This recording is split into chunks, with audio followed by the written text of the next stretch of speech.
வணக்கம். இன்னைக்கு நாம ஒரு முழு புத்தகத்தை ரொம்ப ஆழமா அலச போறோம். புத்தகம் பேரு A Christian Pilgrim in India. இந்த கதை கேட்கவே ரொம்ப ஆச்சரியமா இருக்கும். பிரான்ஸ்ல ஒரு சர்ச்ல பாதிரியாரா இருந்திருக்க வேண்டிய ஒருத்தர் எப்படி இந்தியா வந்து காவி உடையெல்லாம் போட்டு சுவாமி அபிஷிக்தானந்தரா மாறினார். இது வந்து ரெண்டு பெரிய உலகத்தை இணைக்க முயற்சி செஞ்ச ஒருத்தரோட கதை. அவரோட வாழ்க்கை, அவரோட தேடல், அப்புறம் அவருக்குள்ள நடந்த அந்த பெரிய ஆன்மீக போராட்டம் எல்லாத்தையும் நம்ம பார்க்க போறோம். ஆமா, இந்த புத்தகத்தோட மைய கேள்வியே அதுதான் சொல்லலாம். பிரான்ஸ்ல பிரிட்டன்ன்ற ஒரு சின்ன ஊரு. அங்க ரொம்ப தீவிரமான கத்தோலிக்க குடும்பத்துல வளர்ந்த ஹென்றி லெசாக்ஸ் எப்படி சமஸ்கிருத மந்திரங்களை சொல்லி உபநிடதங்களோட மகா வாக்கியங்கள் எல்லாம் தியானம் செய்யற ஒரு நிலைக்கு வந்தார். இது வெறும் ஒரு வாழ்க்கை வரலாறு கிடையாது. இது ஒருத்தரோட இதயத்துக்குள்ள ஒரு பக்கம் கிறிஸ்தவத்தோட நற்செய்தி, இன்னொரு பக்கம் உபநிடதங்களோட பேருண்மை. இது ரெண்டும் சேர்ந்து உருவாக்கின ஒரு பெரிய ஆன்மீக புயல். அந்த புயல்ல இருந்து அவர் எப்படி ஒரு சமநிலையை கண்டுபிடிச்சாருங்கிற ஒரு ஆழமான ஆய்வு. கேட்கும் போதே ரொம்ப சுவாரஸ்யமா இருக்கு. சரி, அப்போ அவரோட ஆரம்ப காலத்துல இருந்து தொடங்குவோமா? யார் இந்த ஹென்றி லெசாக்ஸ்? ஹென்றி லெசாக்ஸ் 1910ல பிரான்ஸ்ல பிறந்தார். ரொம்ப ரொம்ப பக்திமயமான ஒரு கத்தோலிக் குடும்பம். சின்ன வயசுலயே பாதிரியார் ஆகணும்னு முடிவு பண்ணிட்டார். அதுக்கப்புறம் செயின்ட் அன்னே டி கர்கோனியன் மடாலயத்துல ஒரு பெனடிக்டைன் துறவியா சேர்ந்தார். கடவுளை நோக்கிய தன்னோட அழைப்ப தாங்க முடியாத அழைப்புன்னு ஒரு கடிதத்துல குறிப்பிடுறார். அவ்வளோ தீவிரம். ஒரு நிமிஷம், பெனடிக்டைன் துறவின்னு சொன்னீங்க. அதுக்கு என்ன அர்த்தம்? அவங்க வாழ்க்கை முறை எப்படி இருக்கும்? இது ஏன் முக்கியம் நான் கேக்குறேன்? நல்ல கேள்வி. பெனடிக்டின் துறவிகளோட வாழ்க்கை ரொம்ப ஒழுங்குபடுத்தப்பட்ட ஒண்ணு. அவங்க ஒரு சமூகமா ஒரு மடாலயத்துக்குள்ள வாழ்வாங்க. ஜெபம், வேலை, படிப்புன்னு ஒரு நாளைக்கு ஒரு அட்டமணி இருக்கும். ஓரா இத் லபோரா, அதாவது ஜெபி மற்றும் உழை என்பது அவங்களோட தாரக மந்திரம். இந்த கட்டமைப்பு ரொம்ப முக்கியம். ஆனா லெசாக்ஸ்க்கு பிற்காலத்துல இதே கட்டமைப்பு தான் ஒரு சுமையா தெரிஞ்சது. அவர் வாழ்க்கையில ஒரு சுவாரஸ்யமான சம்பவமும் நடந்திருக்கு.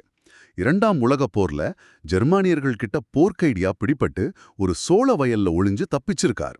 அந்த அனுபவம் கூட வாழ்க்கை எவ்வளவு கணிக்க முடியாததுன்னு அவருக்கு உணர்த்தியிருக்கலாம். அப்போ இந்த மாதிரி ஒரு பாதுகாப்பான கட்டமைக்கப்பட்ட வாழ்க்கையில இருந்த ஒருத்தர் எதுக்காக எல்லாத்தையும் விட்டுட்டு இந்தியாவுக்கு வரணும்னு நினைச்சார்? கரெக்ட். அதுதான் $1 மில்லியன் கேடி. கெர்கோனன் மடாலயத்துல அவருக்கு ஒரு ஆழ்ந்த அதிருப்தி இருந்துச்சு. இது வெறும் சலிப்பில்ல.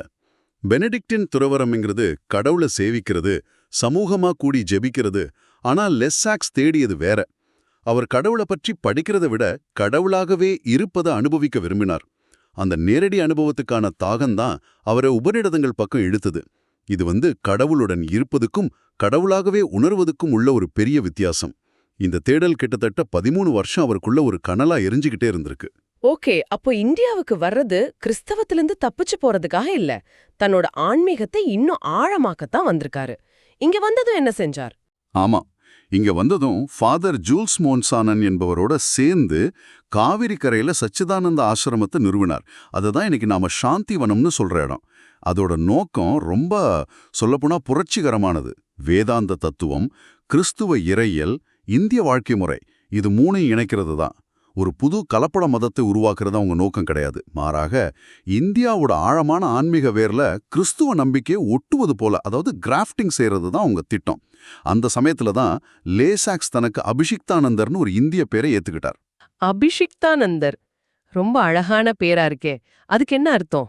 அபிஷேகம் செய்யப்பட்டவரின் ஆனந்தம்னு அர்த்தம். அதாவது கிறிஸ்துவோட ஆனந்தம்.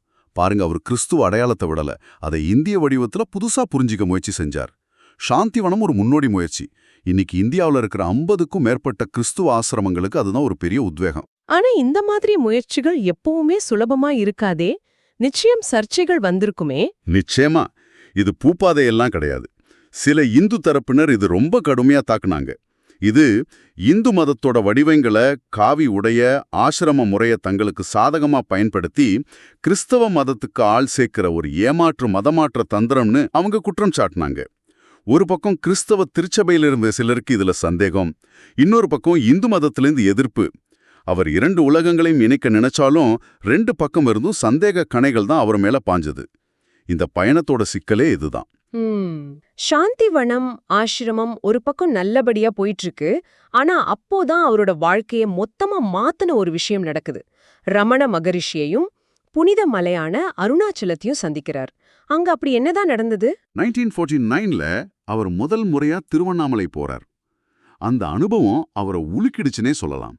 அவரோட வார்த்தைகள்லயே சொல்லணும்னா, இந்தியாவின் ஆன்மாவே என் ஆன்மாவின் ஆழத்தில் ஊடுருவியது போல இருந்ததுன்னு எழுதுறார். அருணாச்சலத்தோட அமைதியும் ரமணரோட அந்த இருப்பும் அவர் ஆழமா பாதிச்சது. அந்த அனுபவத்துக்கு பிறகு இந்தியாவுல ஒரு கிறிஸ்தவ சாட்சியா இருக்கிறது மட்டும் அவரோட நோக்கம் இல்ல. சந்நியாசத்தை அதன் இலக்காகவே ஏத்துக்கணும்னு முடிவு செய்றார். ஒரே நிமிஷம், இங்க ஒரு முக்கியமான கேள்வி வருது. அவர் அருணாச்சல அனுபவத்துக்கு அப்புறம் சந்நியாசம் தான் இலக்குன்னு முடிவு செய்றார். ஆனா அவர் இன்னொரு கத்தோலிக்க பாதிரியார் தானே. ரெண்டு அடையாளத்தையும் எப்படி ஒண்ணா வச்சிருக்க முடிஞ்சது? இது அவர் கூட ஒரு பெரிய போராட்டத்தை உருவாக்கலையா? மிகப்பெரிய போராட்டத்தை உருவாக்குச்சு. அதுதான் அவரோட வாழ்க்கையோட மைய போராட்டமே. நம்ம சந்நியாசம்னா ஒரு மதத்திலிருந்து இன்னொரு மதத்துக்கு மாறுறதுன்னு நினைக்கிறோம். ஆனா அபிஷிக்தானங்கர் புரிஞ்சுக்கிட்ட சந்நியாசம் வேற. அது மதம் உட்பட எல்லா பந்தங்களையும் எல்லா அடையாளங்களையும் துறந்து முழுமையான உண்மையை நேரடியா அனுபவிக்கிறது. அதனால அவர் கிறிஸ்துவத்துக்கும் இந்து மதத்துக்கும் நடுவுல ஒரு பாலமா இருக்கிறத உணர்ந்தார். இது ரொம்ப தனிமையான கடினமான பாதை.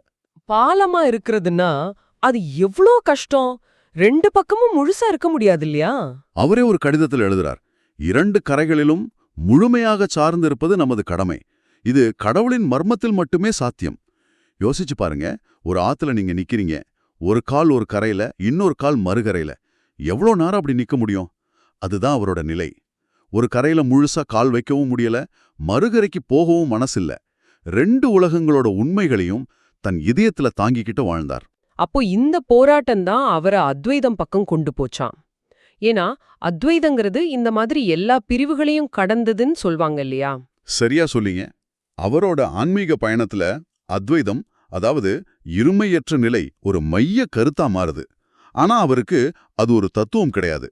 அதுவரை அவர் நம்பின எல்லாத்தையும் சிதறடிக்கும் ஒரு நேரடி அனுபவம். இந்த விஷயத்துல அவரோட குரு சுவாமி ஞானானந்தா அவருக்கு பெரிய வழிகாட்டியா இருந்தாரு. ஞானானந்தா சொன்னார், புத்தகங்களை படிக்காத, புதிய யோசனைகளை தேடாத, சும்மா இரு, தியானத்துல ஆழமா போ. அந்த அமைதியில தான் அத்வைவத்தை நேரடியா அனுபவிக்க முடியும்னு வழிகாட்டினார். ஓகே, இங்கதான் எனக்கு ஒரு பெரிய குழப்பம் வருது. அத்வைதம் சொல்றது நான் இருக்கிறேன் அல்லது அகம் பிரம்மாஸ்மி, அதாவது எல்லாமே ஒண்ணு, பிரிவே இல்லன்னு. ஆனா கிறிஸ்தவம் சொல்றது தந்தை மகன் பரிசுத்த ஆவின்னு திரித்துவ கடவுளை பத்தி. இது ரெண்டும் நேர் எதிர் மாதிரி தெரியலையா?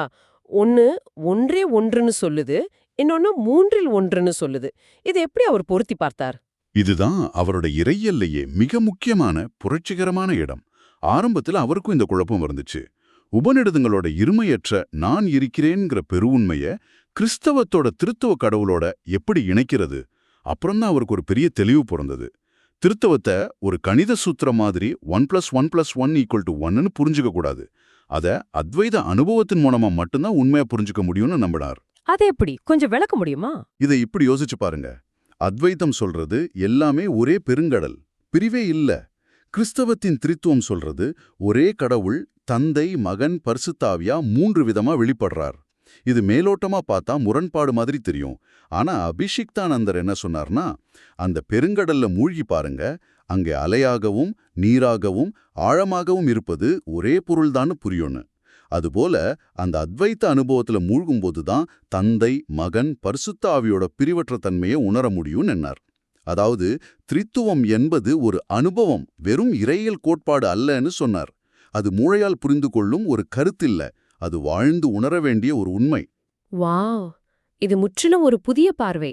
அப்போ அவரோட எழுத்துக்கள் எல்லாம் இந்த அனுபவங்களை தான் பதிவு செய்ததா?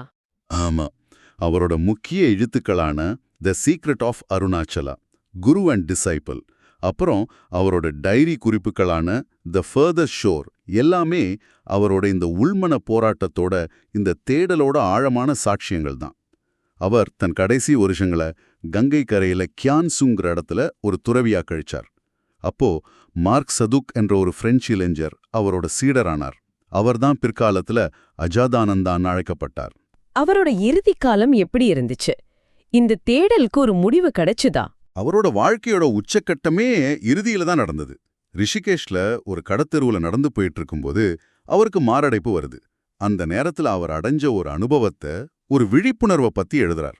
அந்த அனுபவத்தை அவர் எப்படி விவரிக்கிறார்னா, உண்மையிலே சொர்க்கத்துல ஒரு கதவு திறந்தது. அது வாழ்வும் இல்ல, சாவும் இல்ல, வெறுமனே இருத்தல், விழித்தெழல். எல்லா புராணங்களுக்கும் அடையாளங்களுக்கும் அப்பால் ஒரு நிலைன்னு சொல்றார். அதுதான் அவரோட வாழ்நாள் தேடலோட உச்சமா இருந்துச்சு. கேட்கவே மெய்சில் இருக்குது.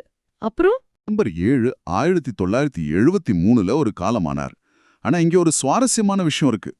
அவரோட மரணத்துக்கு அப்புறம் ரிஷிகேஷ்ல இருக்கிற புகழ்பெற்ற சிவானந்த ஆசிரமத்துல புதிதா சேர்ற சீடர்களுக்கு அவரோட எழுத்துக்கள் கட்டாய பாடமா வைக்கப்பட்டது. ஒரு கிறிஸ்துவ துறவி ஹிந்து சந்நியாசியா மாறி கடைசியில ஹிந்து ஆசிரமத்திலே அவரோட எழுத்துக்கள் பாடமா வைக்கப்படுதுன்னா அவர் ஹிந்து மதத்திலிருந்து எவ்வளோ பெரிய மரியாதையை பெற்றிருக்காருன்னு பாருங்க. ஒரு பிரெஞ்சு துறவி ஹிந்து கிறிஸ்துவ சந்நியாசியா மாறின இந்த அசாதாரண பயணத்தை பார்த்தோம். இது 2 உலகங்களுக்கு நடுவுல இருக்கிற அடைய முடியாத எல்லையில வாழ்ந்த ஒரு வாழ்க்கையோட கதை. அவர் கிறிஸ்தவத்தையும் முழுசா துறக்கல, ஹிந்து மதத்தையும் முழுசா ஏத்துக்கல. 2 மதங்களோட வடிவங்களை தாண்டி அதுக்குள்ள இருக்கிற உண்மைய அவர் தேடினார். ஆமா, இந்த புத்தகத்துல அபிஷிக்தானந்தர் ஒரு முக்கியமான விஷயத்தை சொல்றார். ஒவ்வொரு மதமும், அதாவது ஒவ்வொரு தர்மாவும் தன்னை தாண்டி செல்ல ஒரு அவசர அழைப்பை கொண்டிருக்குன்னு சொல்றார். ஏன்னா ஒவ்வொரு மதத்தோட சாராம்சமும் அந்த முழுமையான உண்மையோட ஒரு குறியீடு மட்டும்தான். அதுவே முழுமையான உண்மை கிடையாது. இது நமக்கு ஒரு முக்கியமான கேள்வியை எழுப்புது இல்லையா? நிச்சயமா இது உங்களுக்கு ஒரு சிந்தனையை தூண்டலாம். ஒரு மதம் நமக்கு ஒரு கட்டமைப்பையும் அடையாளத்தையும் தருது. ஆனா அதே சமயம் அதோட வடிவங்களையும் சடங்குகளையும் தாண்டி போகச் சொல்லி நம்மளை அழைக்குதுன்னா அதுக்கு என்ன அர்த்தம்? அதற்கப்பால் இருக்கிறது ஆராய்றது உங்க சொந்த நம்பிக்கையை பற்றி உங்களோட புரிதலை எப்படி மாத்தக்கூடும்? நம்ம மதத்தோட எல்லைக்குள்ளே இருக்கோமா, இல்ல அந்த மதம் காட்டுற வழியில எல்லையற்றதை நோக்கி பயணிக்கிறோமா? இதுதான் அபிஷிக்தானந்தர் நம்ம முன்னாடி வைக்கிற கேள்வி.